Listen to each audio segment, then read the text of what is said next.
Olá, pessoal! E aí, como é que vocês estão? Eu espero que vocês estejam bem. Sejam todos muito bem-vindos e muito bem-vindas ao meu canal Jéssica Crochê Recomeços. E sim, gente, estou aqui ó, com o meu pijaminha, tá? Ó, pijaminha, porque hoje a gente vai ter uma conversa mais íntima da minha parte pra vocês. A pedido, né, de uma amiga querida, a sugestão de outra amiga querida e me inspirando em uma outra amiga querida. Exatamente. Então, assim, hoje eu vou falar um pouquinho pra vocês como que eu tô aqui, como que eu cheguei aqui nessa questão do crochê, tá? E a minha jornada aí, né, de superação, que foi aí o pedido da minha amiga Tâmara. E foi sugestão também da Flávia, tive ali a inspiração da Cris. Então, enfim, gente, vamos lá.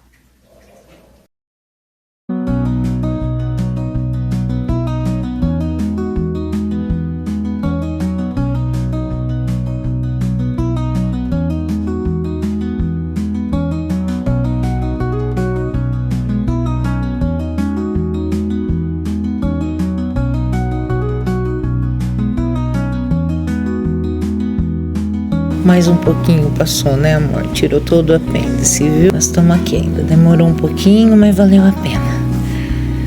Né, amor? Não sei o horário, amor. Não importa com a hora. O importante é que você já operou. Aqui tá bem. Bom, pessoal, vocês vão ficar assim bem pertinho de mim, com a cara bem coladinha. Porque é uma coisa, é um assunto que eu vou falar com vocês, né? Um assunto mais íntimo. E, enfim, vou tentar resumir pra vocês. E prometo que vou tentar não chorar, tá? Então, vamos lá. Esse vídeo vai ser um pouquinho... Não vou tentar não fazer ele muito grande. Vou tentar seguir numa linha reta pra mim não ficar entrando em vários pontos da minha vida. Porque, gente, bagagem todo mundo tem, mas eu vou dizer pra vocês... A minha bagagem, se for do começo ao fim, é muita coisa, tá? Muita coisa. Então, eu vou contar pra vocês aí como que eu cheguei no crochê. Já era pra me ter trazido esse vídeo, mas eu estou, assim... Eu já tentei gravar ele várias vezes, mas eu não gostei, porque eu não aguentei, eu chorei bastante, então eu acabei excluindo, tá? E agora eu tô tentando novamente. Então, se tiver algumas pausas aí, vocês já sabem o motivo. Vocês estão aqui, ó, vocês estão aqui comigo na minha casa, gente, eu tô de pijama, então assim, fiquem à vontade, tá? Parar de enrolação, né, gente? Ai, ai. Bom, vamos lá, então.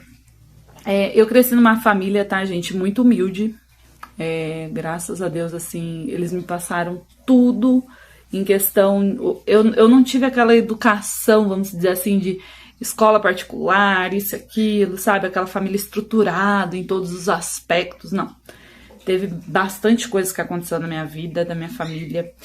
Meu pai, ele era alcoólatra, o ex-marido da minha irmã, no começo, ele era também alcoólatra. Então, assim, vocês imaginam conviver com dois alcoólatras. Era muito complicado, sabe? Era muito, muito complicado. Quem já viveu sabe do que eu tô falando, tá? É briga e não é briga só verbal. É complicado mesmo. Só que, assim, eles eram... Tirando esse problema, eles não tinham mais nenhum outro. Né? Ambos eram trabalhadores, minha mãe sempre lutou muito com a vida. A minha mãe, ela tinha um problema de saúde que era rim paralisado, tá? E ela lutou muito com isso, do jeitinho dela. Porque o médico falava pra ela, olha, pera. Gente, é difícil falar essas coisas em vídeo. Por que será, né? Então, assim, os médicos orientavam ela, né, a ela não ficar ali comendo qualquer, assim, a comida normal que ela já comia, ficar bebendo refrigerante e tudo. Minha mãe tinha um dilema. Eu vou viver até quando Deus quiser e não vou me privar de nada, né? Então, pra quem já ouviu falar sobre problema renal, que faz hemodiálise, tudo sabe que é complicado. A pessoa, às vezes, muitas das vezes passa até sede porque não pode ficar tomando água. Não pode tomar refrigerante, tem que tomar cuidado com o que come, com o que bebe. E assim, minha mãe não bebia bebida alcoólica, porém ela gostava muito de uma coquinha, né? Então, e ela tinha esse dilema, sabe? Eu vou viver até quando Deus quiser, mas eu não vou ficar passando vontade na minha vida, né? E assim, gente, era coisa simples, tá? Não é, eu vou ir num restaurante chique, não, coisa simples. uma macarronada de domingo, sabe assim? E ela, enfim, ela viveu a vida dela. Morreu com 42 anos, na época eu tinha 10 anos de idade, ela morreu em 2002, guarda bem essa data, 23 de novembro de 2002. Por quê? Aguenta aí que nós já chega lá. Guarda bem essa data, 23 de novembro de 2002. Enfim, aí ela faleceu quando eu tinha 10 anos. Mas, gente, a minha mãe, ela era uma pessoa assim, ela não trabalhava fora devido à situação dela de saúde, né? Ela fazia hemodiálise, ia 3 vezes por semana em Piracicaba na época, porque não tinha pra cá, né? Eu falo pra cá porque antes eu morava em Conchal e agora eu moro em Mogi Guaçu. Então, assim, hoje em dia aqui em Mogi Guaçu tem lugares que fazem hemodiálise e tem também em Mojimirim. Só que na época não tinha, ou seja, o lugar mais próximo era lá em Piracicaba. Então ela ia 3 vezes por semana, fazia hemodiálise e tudo mais, virava e mexia, passava mal, precisou usar fístula. Enfim, gente, é muito assunto pra pouco tempo. Passam vários cortados. E ela sempre foi muito guerreira, né? Minha mãe fazia salgado na época que a minha irmã era criança, inclusive quando eu era criança, e crochê. Muito crochê, mas muito. Minha mãe fazia, assim, um tapete redondo de sala grande, não é de 1 metro e pouquinho, não, gente. É tapete grande. Quando eu falo grande, porque antigamente, sei lá, se vocês, né, viveram essa época aí dos anos 90 por aí, que é a época que eu nasci, o pessoal gostava muito de tapetes grandes, né? Então minha mãe fazia muito tapete oval grande, fazia toalhas de mesa, né? Antigamente o povo tinha muito disso, de fazer toalhas de mesa, capa de liquidificador, capa de filtro, as racks, né? Que hoje, na época nem era rack, era estante, tinha várias toalhinhas, né? Então, assim, era tudo cheio de crochê nas casas. E minha mãe fazia muito, muito, muito crochê. E a minha irmã também, né? Minha irmã aprendeu. Minha irmã, ela é mais velha que eu, ela tem 14 anos, ela é 14 anos mais velha que eu. E não vou ficar falando, tá, Gra? A respeito do meu relacionamento com você, que daí que eu choro mesmo. Mas ela foi, assim, uma pessoa muito importante na minha vida, porque sim, ela não entrou no lugar da minha mãe, mas ela foi, sim, como uma mãe pra mim, tá? E ela aprendeu isso. Minha irmã fazia... Ela pintava muito, gente. Minha irmã pinta com tinta de tecido. Ela fazia muito pintura em guardanapo, fazia pintura em camiseta pra mim. E ela tem um dom maravilhoso. Na hora que eu estiver editando, eu vou ver se eu acho alguma foto, mas é difícil achar de pintura, gente. Mas eu tento. E na época que eu era bem criancinha, acho que eu tinha uns 8 anos de idade, 9, eu até fiz aula de pintura com ela. Ainda eu lembro que eu tava super amando até chegar na uva. Gente, porque quem já fez aula de pintura sabe. Não sei se hoje em dia é assim, mas as professoras começam te ensinando por fruta, né? E aí, o que acontece? Eu tinha um problema sério com a uva, porque você tinha que dar a pincelada do jeito certo para deixar com sombra e luz e tudo mais. Enfim. Aí eu acabei, não lembro o que aconteceu, se eu acabei saindo, se a gente acabou não tendo condições de pagar. Enfim, gente, a gente sempre teve uma vida muito humilde. Mas assim, que eu me lembre na minha infância, eu não tive os brinquedos mais caros, os materiais de escola mais chiques. Mas, gente, tudo o que eu queria, eu tinha, tá? Mas a minha mãe, minha irmã, porque minha irmã era 14 anos mais velha que eu, então minha mãe, minha irmã, meu pai, meu ex-cunhado, eles sempre me ensinaram que eu não tinha naquele momento que eu queria, mas eu iria ter, que eu tinha que esperar, porque as coisas não eram fáceis. Então, assim, eu cresci aprendendo isso, tá? Então, não fazia birra, pelo contrário, infelizmente eu era uma criança lombriguenta. Às vezes me dava lombriga, gente, lombriga. Não sei se hoje em dia existe criança que tem isso, mas antigamente tinha e eu era uma assim, tá? Não era uma escolha, era uma questão de que acontecia.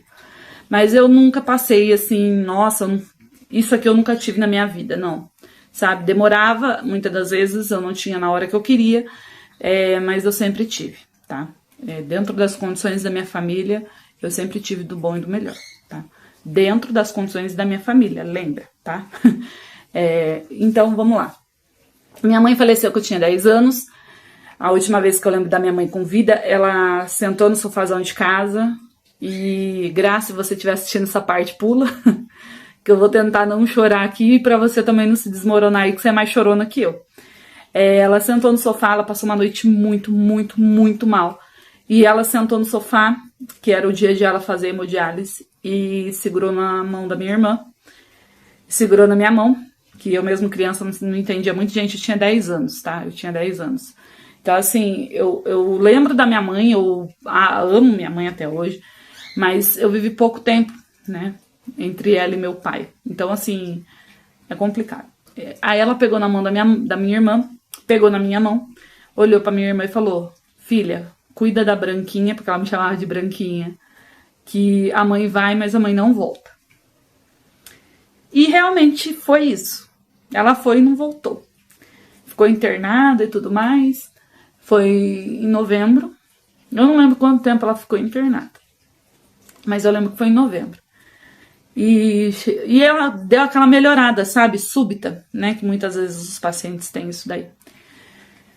E meu pai foi, na verdade, porque ela ia ter alta. Eu acho que, se eu não me engano, ela ia ter alta.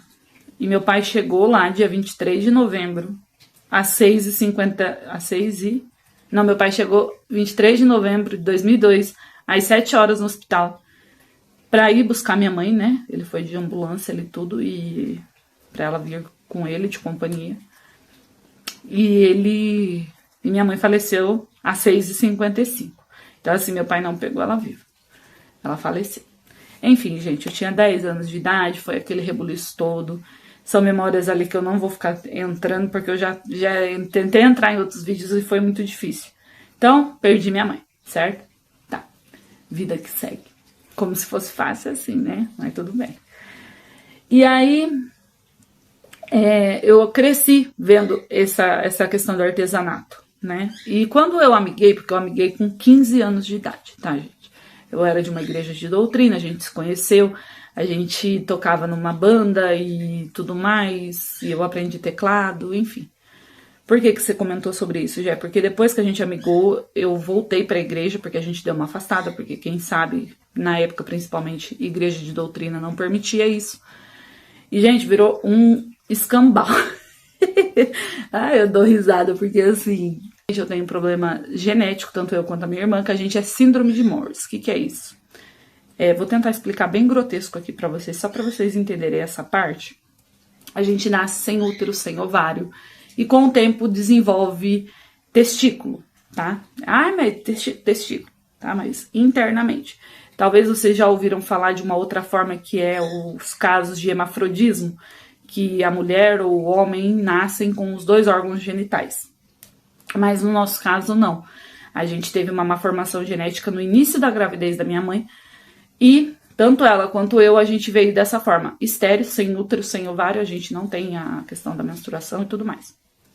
E com o tempo desenvolve testículo no lugar dos ovários, né? Porque quando a gente está se formando brevemente, igual o médico me explicou bem grotescamente, quando a gente está se formando, as bolinhas, ou elas sobem, né? Quando vai ser mulher, no caso, elas sobem, porque daí ela vai se desenvolver com o tempo e vai virar o ovário. Ou, se for menino, ela desce e com o tempo ela termina de se desenvolver ali, né? Depois que a criança nasce, porque daí ela vai virar homem, certo? Então, no caso meu e da minha irmã, nem subiu, nem desceu, não desenvolveu. Só que como a gente tinha mais gene feminino, a gente se formou mulher, a gente é mulher totalmente, tá? Não tem nada de diferente de uma mulher. Porém, internamente, a gente tem hormônios masculinos, tá? A gente tem mais hormônio masculino do que feminino no corpo devido a essa situação. Dado essa aula genética, que eu nem sei se vocês entenderam, mas é isso daí. Qualquer coisa, se vocês tiverem mais dúvida, me deixa no comentário aí que eu tento responder pra vocês. Enfim, acabamos amigando na época, aí eu voltei pra igreja, ele não voltou, e aí eu acabei saindo de novo, porque a igreja não permitia ter oportunidade, porque eu tava tendo oportunidade, ajudando, né, na questão da música ali e tudo, e enfim, saí da igreja de novo. Aí demorou um tempo, a gente se separou. Fiquei 7 anos amigada com esse rapaz, com esse meu primeiro marido. E eu separei, tinha 22 anos, gente, era novinha. Só que enquanto eu tava ali amigada, eu fazia alguns crochês. Minha irmã me ensinou, né? Eu tive curiosidade, ela me ensinou. porque eu nunca tinha tido curiosidade ainda. O meu primeiro tapete, ele ficou um tapete redondo, parecia um chapéu no chão, porque o miolo dele ficou levantado e ele retinho, sabe? Ficou bem estranho. Mas depois eu peguei gosto, fui fazendo e me aperfeiçoei. Então eu fiz um tapete retangular em formatos de coração, gente, porque na época, eu acho que, se eu não me engano, eu assisti pelo YouTube. Foi muito bom, eu amei fazer. Mas assim, era uma coisa que eu fazia de vez em quando. Eu vou deixar alguns trabalhos passando aqui na hora da edição, que são trabalhos que eu fui fazendo ao longo dos anos, e não vou saber se tá, esse foi tal ano, esse foi tal ano, sabe? Mas eu fui fazendo pra mim, fazia pra minha irmã, dava ali pra minha irmã de presente, fazia pra minha casa. E às vezes pegava encomenda, peguei algumas encomendas esporádicas aí durante esse tempo. Enfim, mas nunca foi uma questão ali que eu ia trabalhar com crochê, né? Fazia por hobby mesmo. Porque eu cresci, né, no meio disso. E aí foi, gente. Eu separei em 2014. Aí, gente, em 2016... só pra vocês entenderem, meu pai e eu... Deixa eu só desligar minha televisão, que já que ela começa a tocar, gente. Meu pai e eu, a gente se dava muito bem, tá? Principalmente depois da minha separação.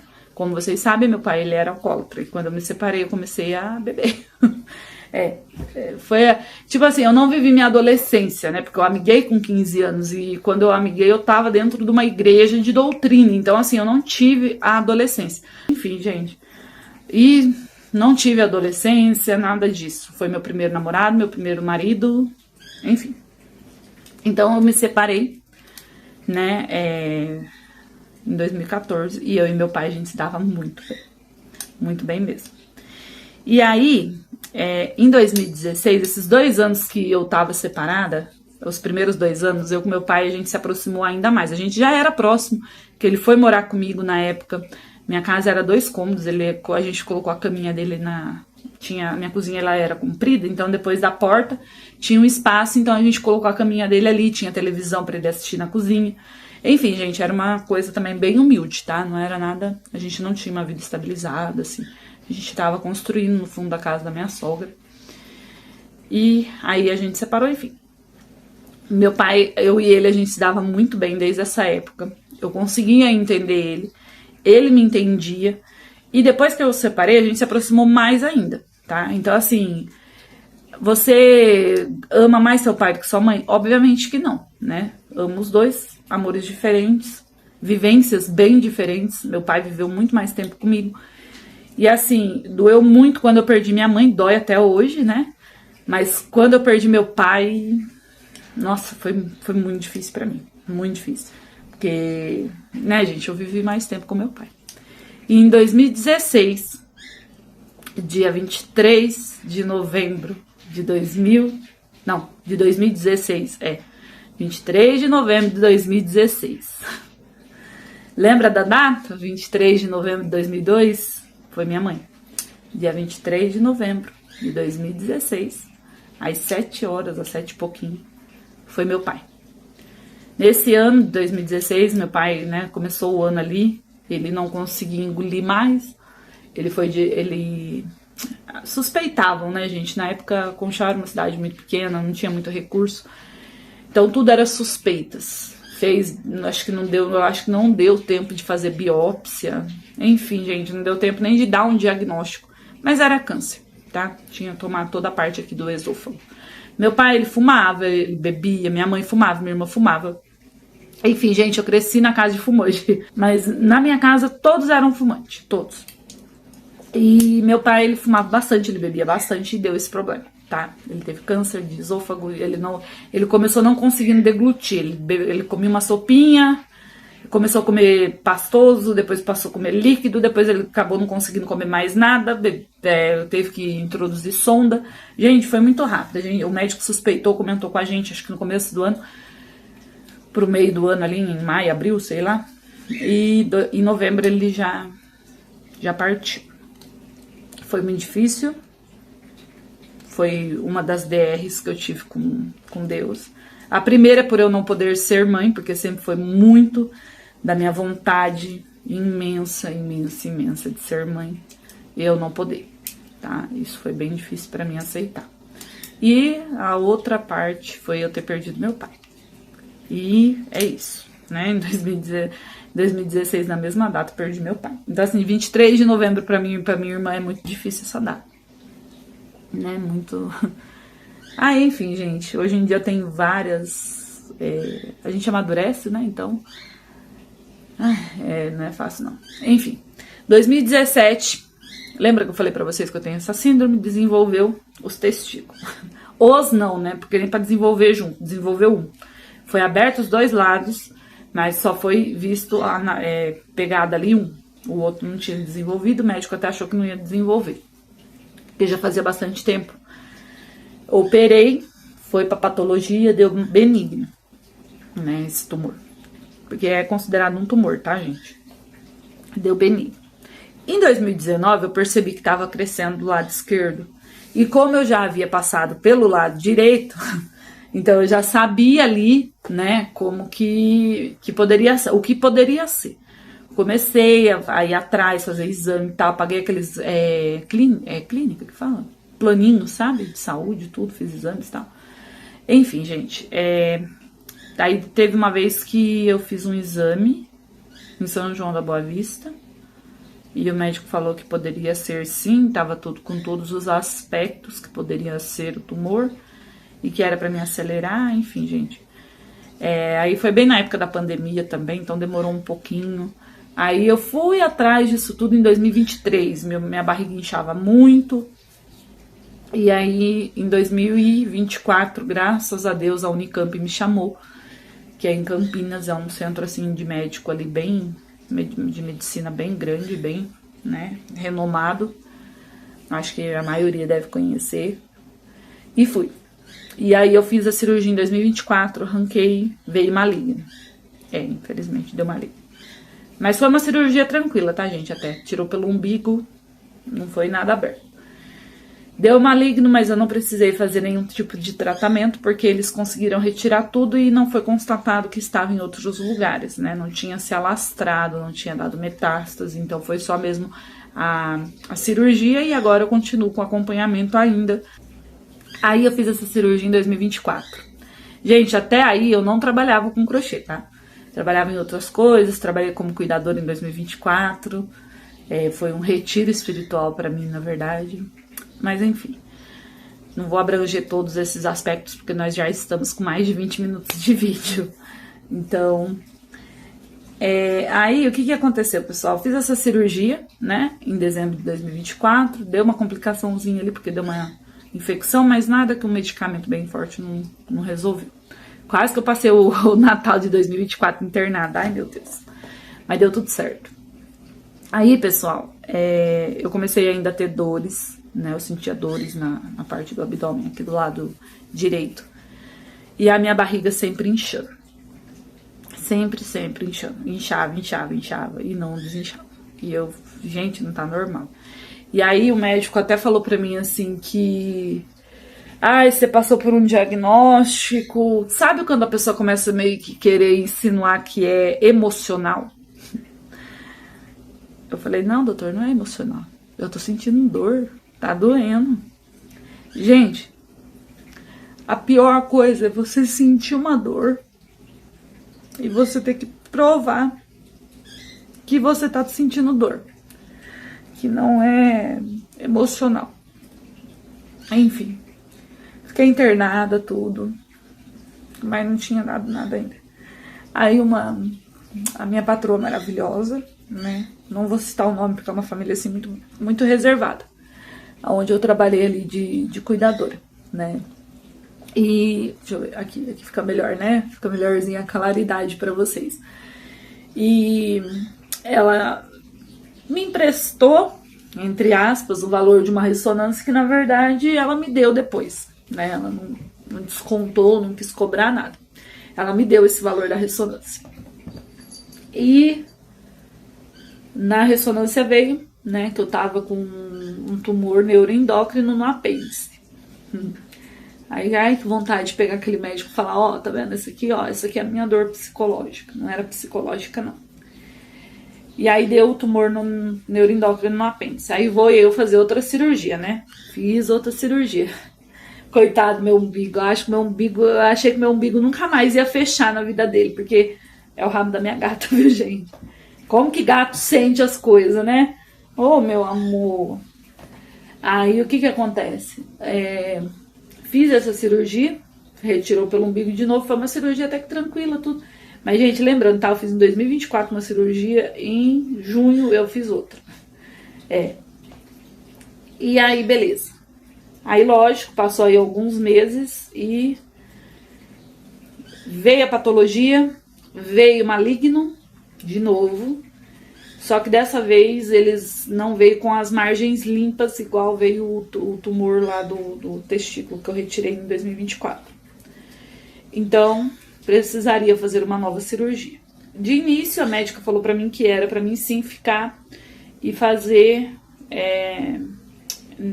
endoscópica, né? Que daí ia retirar pelo umbigo. Mas por fim acabou não dando certo. Eles também acharam melhor não fazer assim, porque fazendo aberta tem mais riscos, mas dá pra ver melhor. Gente, é do médico, né? Eles deram essa opinião. Só que aí o que aconteceu, gente? Foi bem difícil, porque eu me internei, na verdade. Fiz todos os procedimentos que precisaria ser feito para poder fazer essa cirurgia, que é uns processos bem difíceis, porque você tem que tomar ali um líquido ali que você vai evacuar muito no mundo, sabe? Você fica bem fraco, você não pode comer, você tem que beber só esse líquido, você evacua, você vomita. Ai, gente, perdoa, tá? Eu não sei se vocês são meio sensíveis com essas coisas, mas tem hora que eu acabo esquecendo e falo o que é e não dou aquela segurada na língua. Mas enfim, fiquei ali 3 dias e nada. Exatamente, 3 dias pra nada. Não adiantou. Precisei ir embora porque eles estavam tentando encaixar a minha cirurgia. Porque assim, é uma cirurgia emergencial, porque precisava retirar logo, porque eles tinham medo que isso, né, piorasse. Então, só que não tinha como agendar ela logo. Então eu fiquei tentando vaga, né? Mas daí tem os amostradinhos que se acidenta, né? Chega lá tudo estrupiado, aí tem que ir pra cirurgia pra salvar a vida deles e a gente fica ali esperando. E, gente, é muita gente esperando, tá? Muita gente. Então, assim, se de repente alguém estiver me assistindo e você tem o hábito de correr no trânsito, principalmente com moto, tem um pouquinho de cautela, tanto pela sua vida, pra você não se arrebentar. E se você não se amar o suficiente, pensa o seguinte, hospitais são cheios de gente esperando para ser operado. E se você fazer alguma cagadinha aí, você vai entrar na frente, porque precisa cuidar da vida, só que se você não tem amor à vida, tem gente que tem. Eu fiquei muito revoltada, gente. Eu sei que acidente ninguém escolhe, mas tem gente que é muito imprudente, tá? Muito imprudente. Dava para evitar muita coisa. Tem coisas que a gente não evita, mas muita coisa daria para ser evitada. Enfim, fiquei lá todo esse tempo, não consegui ser operada, vim embora. Depois, tentar nova... essa parte de tirar o apêndice, eu fiquei 1 semana tentando ser encaixada para retirada do apêndice. 1 semana, gente. É 1 semana você se preparando para cirurgia. 7 dias você só tomando água e a base de soro. E teve dias que eu fui liberada mais cedo, então eu consegui pegar a janta. E teve dias que não, que o médico não me liberou, porque ainda iam tentar mais à noite que eu entrasse para cirurgia, então eu varava de um dia para o outro sem comer. E também sem poder ficar bebendo água, né? E é bem complicado. E aí, essa vez, me ligaram, né? Depois que tirou o apêndice, foi essa época aí que eu fiquei tentando, né? Tirar o apêndice, que eu fiquei ali nessa questão de tento e não tento. Aí, depois que veio a patologia que deu maligno, aí eles me ligaram. Eu tava aqui bem na minha casa, bem tranquila, limpando. Aí ligaram pra mim, olha, sua patologia chegou. Ainda o médico que falou comigo por telefone foi bem diretão, sabe? Sua patologia chegou, veio maligno e não veio com as margens limpas. Você vai precisar fazer uma nova cirurgia, a gente vai precisar retirar um pedaço do seu intestino e corre-se não, ele falou que e tem uma grande chance de você sair da mesa com uma bolsinha. Gente, é muito complicado. Certas notícias assim tiram o chão da gente. E essa me tirou muito o chão. Enfim. Foi difícil, foi complicado, mas, né? Enfim, fomos lá, operei. É uma cirurgia aberta, tá? Eu não fiz a cirurgia por vídeo, foi feita a cirurgia aberta. Então é uma cirurgia muito complicada. Tomei 2 anestesias.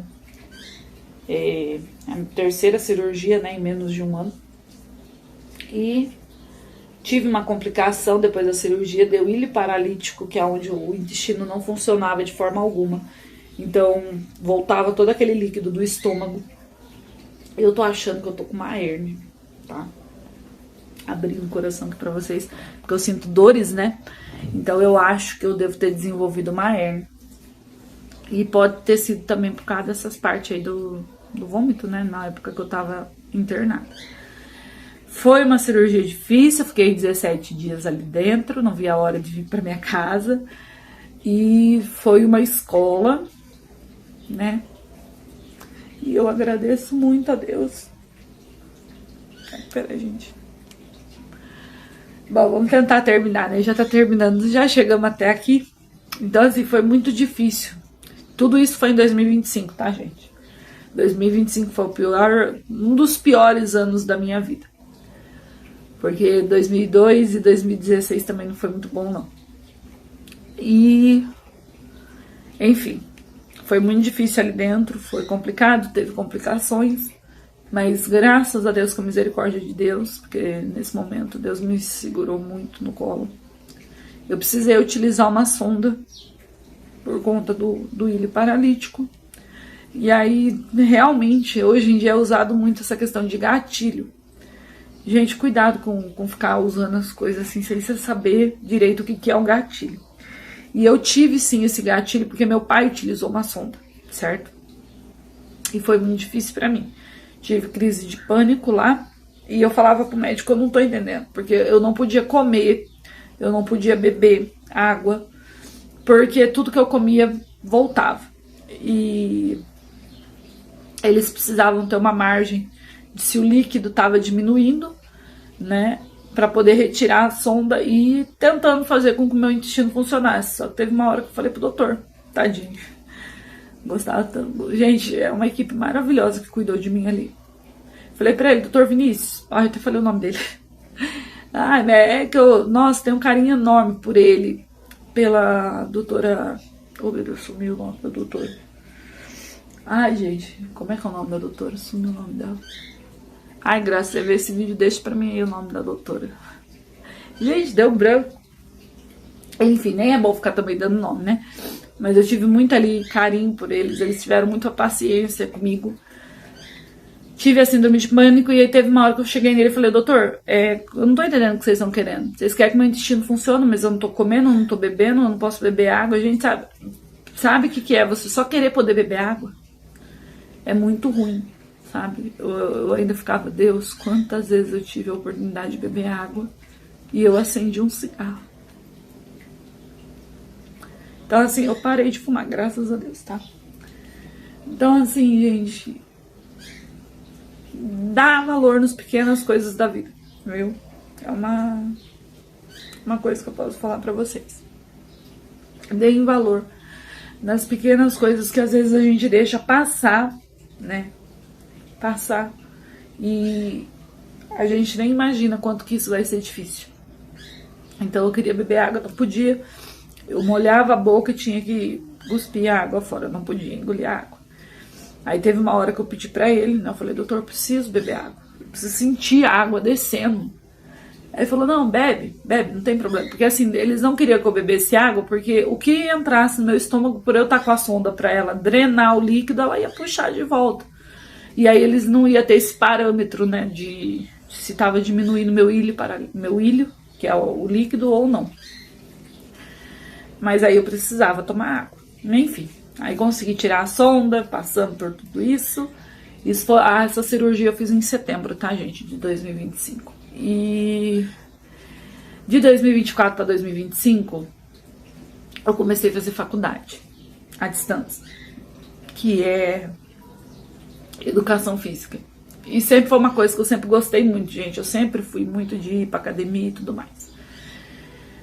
E nunca tive tido, né, oportunidade, amiguei, enfim, contei um resuminho da minha história aí pra vocês. E nessa vez eu consegui começar a fazer educação física. Tava muito feliz, tava trabalhando de cuidadora, tava fazendo minha faculdade, tava fazendo já estágio, né, no meu segundo ano. Indo pro segundo ano eu já comecei a fazer estágio, porque eu sempre gostei muito dessa área. E eu precisei parar, gente, porque eu perdi prova no ano passado. Aí mexeu muito com o meu psicológico, muito. E eu não tava mais conseguindo me dedicar do jeito que eu me dedicava, porque mesmo à distância, eu sempre fui uma pessoa que sempre me dedicou muito pelas coisas que eu faço. Então eu tenho cadernos aqui que eu tenho anotado as matérias, sabe? Eu copiava os resumos que tem, eu fazia as minhas anotações e na hora de fazer a prova, por mais que seja à distância, eu não utilizava tipo o GPT ou alguma inteligência artificial para responder. Eu ia lá e fazia, eu olhava no meu caderno, olhava na apostila e fazia na raça, gente, fazia na raça. Teve, acho que 1 ou 2 provas que eu acabei utilizando o GPT para me ajudar ali a fazer a prova, mas a maioria, gente, era tudo na raça. Eu anotava, como se estivesse na escola, sabe? Eu levava muito a sério. E depois dessa cirurgia toda, eu não tava mais conseguindo, né? Então, assim, meu marido também começou a fazer a faculdade junto comigo. E a gente...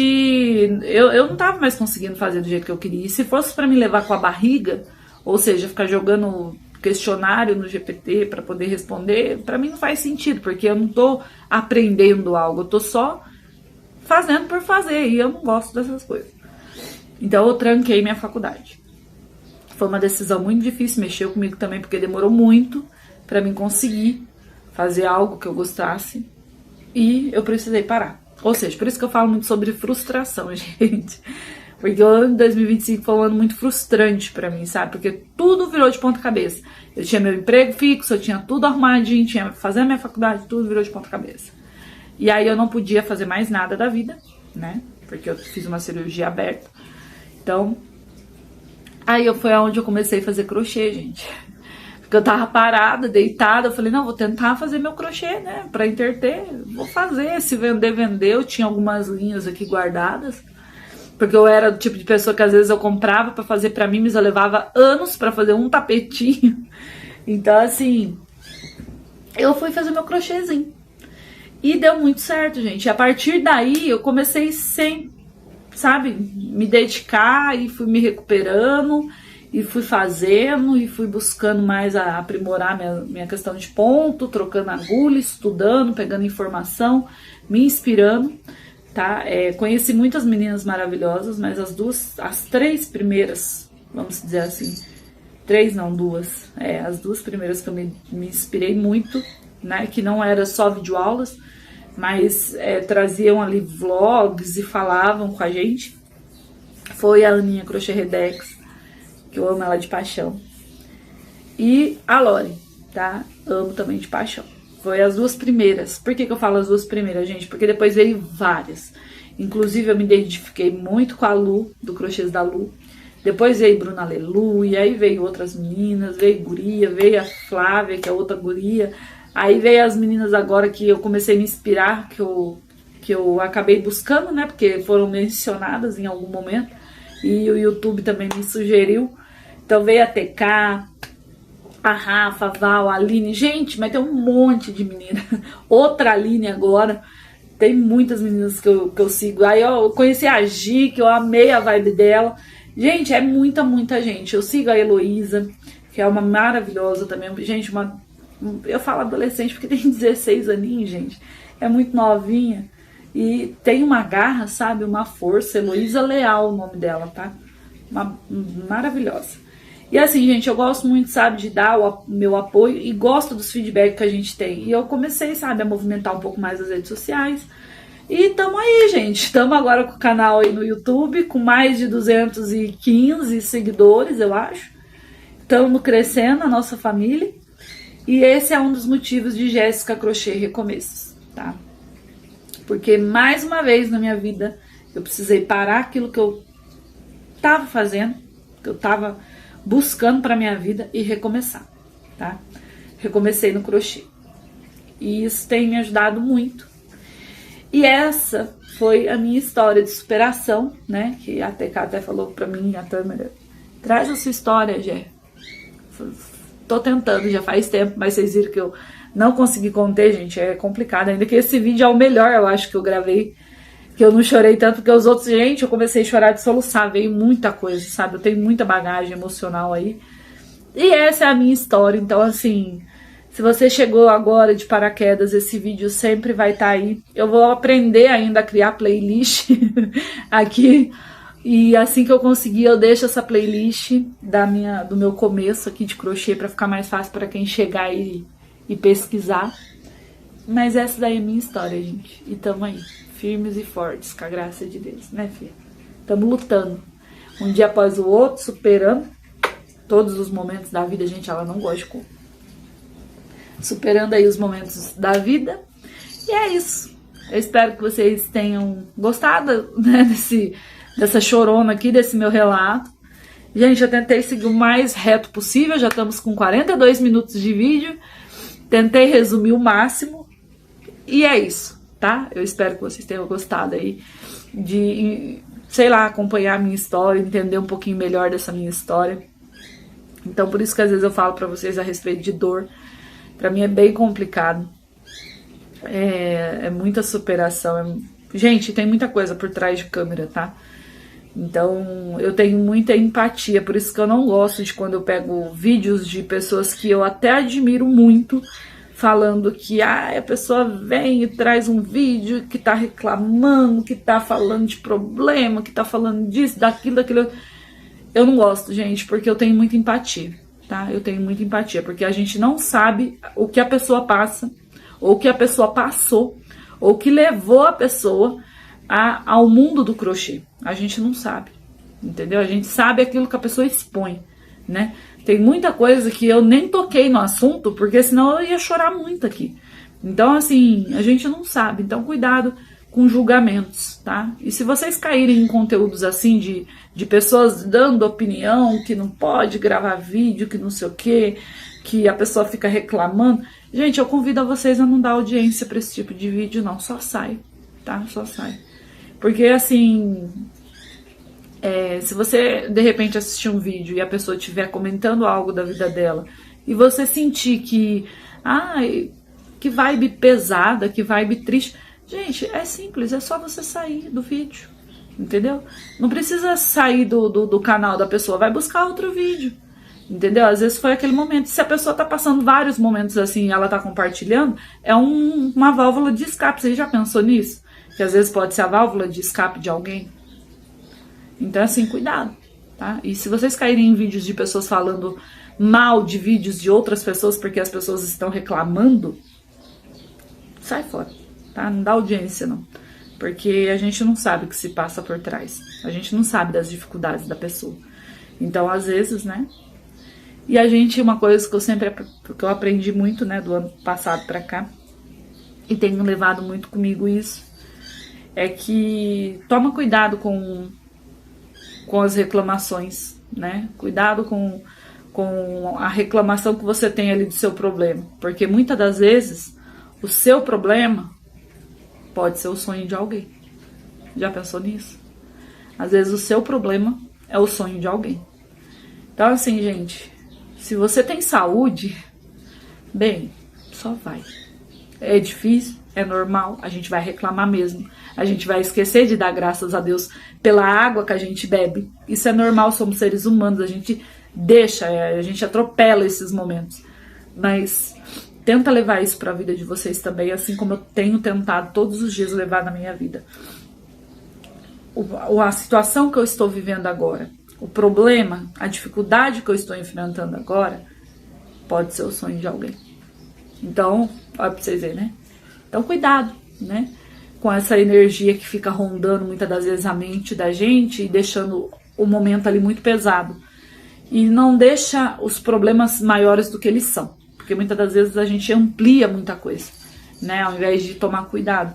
É bom a gente cuidar até para não ampliar muito a felicidade, né? Porque, que nem diz o ditado, tudo que é demais faz mal, né? Enfim, gente, uma breve reflexão aí. Já estamos aí com 45 minutos de vídeo, eu espero que vocês tenham gostado. Fiquem à vontade, muito obrigada por estar ajudando aqui essa crocheteira, por estar fazendo parte da minha família aqui do canal Jéssica Crochê Recomeços. Então, um grande beijo, um grande abraço. Se você ficou até o final, gostou do vídeo, te convido a fazer aí uma maratonada aí nos meus vídeos, ver se você gosta do conteúdo. Espero que eu tenha te incentivado, te motivado de alguma forma. E não esquece de deixar aí seu like pra mim, qualquer coisa, se você tiver um tempinho, deixa um comentário, um emoji, um oi, um 0, o que vocês quiserem deixar, porque daí eu entendo que vocês passou por aqui, tá bom? E é isso. Um beijo, fiquem todos com Deus e até o próximo vídeo. Tchau!